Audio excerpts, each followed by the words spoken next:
So if you could introduce yourselves for us. Okay. First name, last name, who you are in relationship to Rice Paper Scissors. Okay. My name is Valerie Liu, and I'm one of the owners of Rice Paper Scissors. And I'm Katie Kwan, and I'm the chef at Rice Paper Scissors. Awesome. How did Rice Paper Scissors get started? What was the idea behind that? So in 2010 or 2011, Katie and I were both vendors at the Underground Market, which was a place for home cooks to sell food, a little illegally. Yeah. So it was this like crazy food fair where like 30 people would set up at a club and like fry bacon wrapped mochi or make Vietnamese crepes or banh mi burgers. Yeah. Valerie was making Vietnamese crepes and I was making banh mi burgers. So we were both selling Vietnamese food as separate businesses. But then for the Lunar New Year in 2011, I reached out to Katie and asked, hey, would you like to do something just kind of on our own, on the street, reminiscent of Saigon? Okay. Yeah, so before it was kind of like a food rave. That's how they described it. And it was like, 60 different types of food businesses in a club at nighttime with music. And we were like, hey, let's scale this back. It's just the two of us, and we can set up on the street, set up all these little red stools, which is super iconic in Vietnam, and have a celebration just for Vietnamese New Year. Awesome. And how did you guys meet? We met at the Underground Market, and we kind of really met at our first event. Yeah. Awesome. We didn't really know each other beforehand and just kind of partnered to do this thing that we wanted to exist, and then basically became business partners after that night. That's awesome. And so now you guys are moving from a pop-up into a brick and mortar location, Yes. which we're in right now. How's that going? How did that get started? So we've been a pop-up for 6 years, and we've been looking for a space for about 3 years now. We've known that it's great popping up, but at some point you want to be able to create a permanent fixture or be a permanent fixture in the community. So for us, it was... I'm sorry, I'm going to stop you. I know, I keep on holding this. And I keep on pushing down on the thing. Okay, cool. Thank you, I'm sorry. Okay, so brick and mortar, how did we go from pop-up to wanting a location? Okay. So we've been a pop-up for 6 years, and 3 of which we've been looking for So we've been a pop-up for 6 years, and at some point we decided for us to be a permanent part of the neighborhood, we really wanted a permanent space. So we've been moving around a lot. We've had 4 or 5 different kitchens and been in a lot of different situations, and we were like, enough. We need our own space. We want to be able to serve our food our way and be able to share it with people. So we've been looking for 3 years now, and we found a space. Yeah, we knew we wanted to start a restaurant probably in 2012 when Katie and I had a meeting. It was after the SF Street Food Festival, which happened right outside on Folsom Street. And we sat and asked ourselves, what do we want to be? Do we want to pursue media? Do we want to try to be the next Anthony Bourdain? Or do we want to open a restaurant and kind of put our stake in the community and be a hub for people? Yeah. I think one of our favorite moments is seeing a couple come in as a married couple and then seeing them get pregnant and then seeing their child and watching the child grow up. Yeah. And we liked how running a restaurant helped us become weaved into people's lives and vice versa. And that's the kind of feeling we wanted to foster. And so we decided to open a restaurant. And as Katie mentioned, it's not easy to find a place in San Francisco. As a renter, it's kind of like having roommates. We've had kitchens with 5 or 6 people. Some are really messy, some are really crazy. So for us to remain in San Francisco and remain a business, we needed to get our own place. And getting our own restaurant feels like getting your first 1-bedroom. Mm-hmm. You can decorate it the way you want to, not have any crazies around. So we're really excited about that. That's awesome. Do you have any fears going into a new restaurant? Opening a restaurant is a whole nother beast. When you're in the pop-up game, you're thinking one event to the next. And it's ephemeral. It happens for one night. But a restaurant is a daily grind, and you need to set up a system that will work. So some of the challenges we're going to face, or some of the things we're going to have to think about, is how we want the space to look and feel, how we want it to function, what we want our staff to be like, what we want them to wear, what kind of music we're going to play, what kind of food we're going to serve, and how to do that consistently and well on a daily basis. Okay, yeah. Definitely.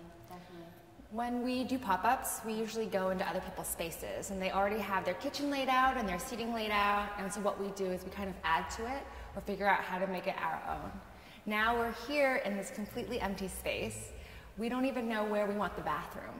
So it's really exciting to be able to design everything from scratch, but at the same time, every single decision is a decision, and it's an intentional one. So when you ask, so in terms of anything to be scared of, I would say on one hand, everything, and on the other hand, nothing. In that at some point you just have to take it day by day and really work with what you have and move forward. Definitely. Yeah. So I know you mentioned staffing. What are your thoughts about staffing? I know with SF restaurants, you've got a higher minimum wage, the rent, there's this huge expense cost to it, and staffing, there's been a lot of reasons why restaurants are not doing well right now, just affording that. So what are your kind of thoughts about that in terms of how you'd apply that here to make it different and still successful at the same time? Okay. I think the main narrative in San Francisco is that staffing is an issue, whether it's a shortage or it just costs a lot. For us, the way we're approaching it is, we're going to open a restaurant, we're going to need a lot of people. What we're looking for is good people. We'd love to hire within the neighborhood, and we want to be able to pay them well. So for us, we're not looking in terms of what are the issues and what's going on at SF. It's just how can we do this the best way we can? Okay, definitely. And one of the things that our food is pretty simple. It's not super fine dining. It's not super precious. And I think for us, if we have a staff that can be trained to be able to get out a lot of food at once and kind of provide a food at a certain price point, but be able to produce a lot of it, I think that that's kind of how we're going to go about it. I know that there's kind of the decline of fine dining and a lot of counter style service. And I think that's kind of been how people are able to choose their staff well and then have their jobs mean something so that they're not hiring a whole bunch of people and not being able to pay them. Definitely. So what keeps you guys motivated? What keeps you going through that day-to-day grind? Because I know you were saying you move around a lot of different places. So what's the motivation behind that? What motivates me is how what we're building, whether it's a Vietnamese restaurant or a restaurant run by 2 minority women, is that it brings in really good people and a different range of people. We had our 6th birthday party last night. Okay, cool. And it was great to see everyone in the same room. And I'm gonna hold at that and rethink it. It's fine, no worries. So it's 6th birthday, 6th year? Yeah. Very cool. I think when we started, what motivated us was recreating Vietnamese food and Vietnamese street food like we had experienced from our travels. Okay. From that point, I feel like my motivations have changed and grown. I think about completely different things now. I think about how to run a successful kitchen, how to make my staff happy, how to be able to provide a livelihood for the people who work with us, and then, how to work with other talented people in the city for whatever reason. We just had our 6th anniversary, and it was just so nice to be surrounded by the community that we've built in the past 6 years. Definitely. Very cool. Do you have, you talked about your travels and some memorable experiences. Do you have a favorite dining experience for either of you that just stands out in your mind as, I would go back there absolutely? Here or in Vietnam? Either. Anywhere. Just in general. If you have one in SF, that'd be awesome.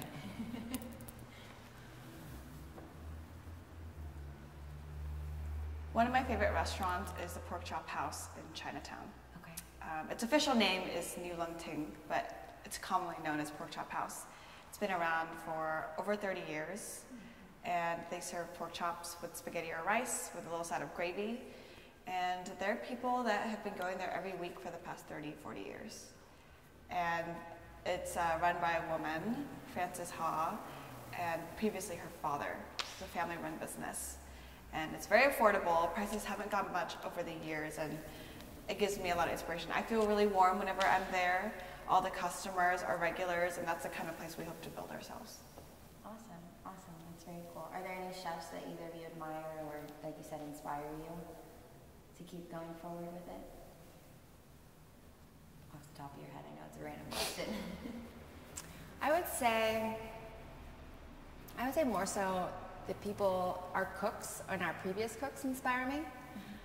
We had our 6th birthday yesterday, and we had a lot of the cooks that had worked for us in the past come and help out.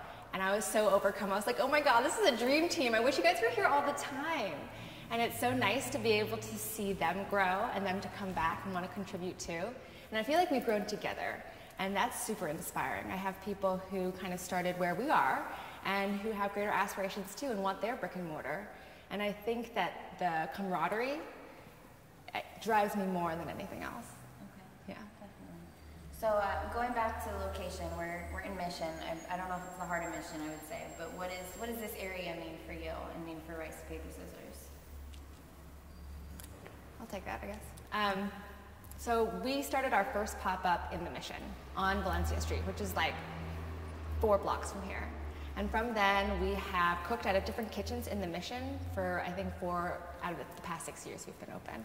So we had a lunch spot on 14th and Mission, and we were also in a commercial kitchen about 3 or 4 blocks from here. So it's really special to see the area grow and develop and evolve.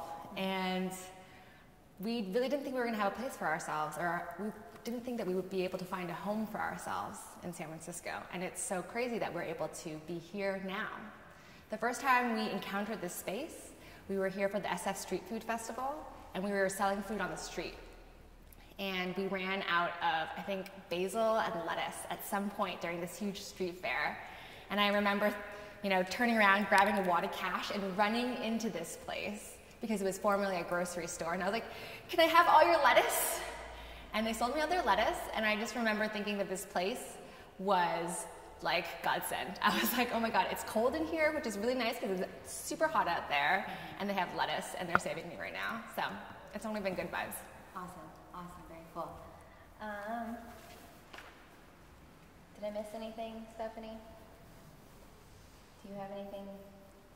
What are your plans for the year? What are your upcoming goals that you're trying to focus on? Our goals for the year are to open the restaurant. It's probably going to take a year, so during that time we'll be fine-tuning the details. We will be putting together our plans, architectural plans for the space, picking out decor, like our light fixtures, what colors we're going to paint the wall. But we'll also be trying to connect with the community. The Mission has a really strong community of longtime residents and newcomers, and we hope to be a hub for those people. So while we sit on this beautiful empty space, we hope to have art projects, events, and just meeting people has been probably the most fun part of this process. Yeah. How have you gone about meeting people in the community? We have our meetings here about once a week, if not more, and we always leave our door open. Yeah, I like to call them office hours. So I sit here, work on my computer, and we generally try to put out a table with some information about who we are and some candy because there's lots of kids around here. And people stop by, and we always invite them inside. We want to share with them what's going on. We try to put little posters up within the space to show them where the kitchen is going to go and what type of food that we make. And we have a mock-up of a menu so that we can show them, what they could expect. And it's really great to hear feedback now, kind of before we generate and finalize our menu, so that we know what people are looking for and how this neighborhood lives and breathes. Definitely. And do you have a 3-5-year plan going? In the back of your head there? In 3 to 5 years, we will still be here with a fully built out restaurant with lunch and dinner and brunch, and be hopefully on our way to crafting a really great community and trying to create this corner as a nexus for all the different lives that will cross it. Awesome. And then I think lastly, did you have any questions for us at the moment? No? Cool. I think if you could just let us know how we can get in contact with you or how people can find you, whether it's Instagram or website, and then we can add that in the film as well. Sure, yeah. You can find us at ricepaperscissors.com or on Instagram or Twitter at ricepapersf. Perfect. And do we have an opening date? Do we have a rough idea when? Not 1 yet? year, 1 year, hopefully sooner. Roughly 1 year. Yeah. Okay. Yeah. Perfect. Perfect. Yeah. Before we stop, can you talk about the Kickstarter a little bit? Yeah, Now sure. that's gone. Yeah. To help fundraise for the restaurant, we launched a Kickstarter with a goal of $35,000, which I'm happy to say that we met with like 5 days still left to go. And for us, it's only a small part of the project cost, but we wanted a way for people to be involved in the project because people want to give, people want to help out, and this is just one way to do that. Yeah, I feel like it's kind of like a public commitment to your project. And you have, you know, you buy in and people buy in and you try to do something together. So it's funny, I think that it's made me feel less alone, which is kind of the best thing that you can ask for when you're trying to start a project like this. Yeah, it's just another way of celebrating and getting together. Very cool. Yeah. Awesome. I love it. Any other questions that you can think of? No, we got some good stuff. I think we're good. Yeah. Cool, thanks. Awesome. Thank you Yeah, so thanks much. for your Yeah. questions. Ooh, hello. That one off. I think that's Valerie. Perfect. That's really exciting. I love the community aspect that you guys are really working for.